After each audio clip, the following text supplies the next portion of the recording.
Welcome to the channel, guys. Today we're gonna make saag, restaurant style. Very easy to make. It's not overly complicated. You need spinach fresh, you need cilantro, a few other ingredients, and a blender. Let's get started.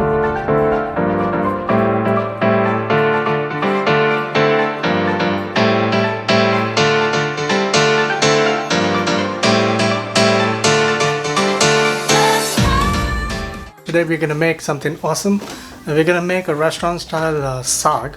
The fun thing is we're not gonna make it like what they do it at restaurants where they use frozen spinach. Nothing really exciting. We're gonna make it in the same way, but you can make it at home with fresh spinach. You need only two ingredients, if you didn't know.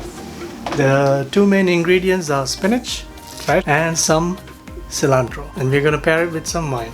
Few choices. So there's many techniques to make the saag. You can, most commonly there's dairy that's going into it. So when it's a cream base, you could do a lot of whites with a high acidity herbal note. So when I say high acid, herbal, what comes into your mind? Sauvignon Blanc from New Zealand. So you could do from Marlborough, you could do from Nelson, which is a little bit warmer, so there's more fruit. You could do something from, let's say, Napa. There's some few good producers making lovely Sauvignon Blancs with that grassy note that comes through, but there's wood aging. It wouldn't really matter much because of the wood aging, because there's a lot of cream in the sauce. So that's a good choice. But you can use coconut milk or coconut cream.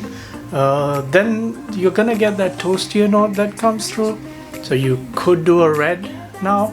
You could do a nice Sangiovese from like a Vino Nobile Montepulciano. You can do a nice Napa wine. You can do a blended wine with a lot of oak aging, so that toasty dill coconut notes that come through pairs really well with the spinach. I have my fresh spinach and I have my cilantro.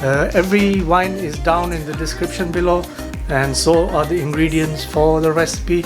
But to actually make it, you gotta watch the video. Let's get started.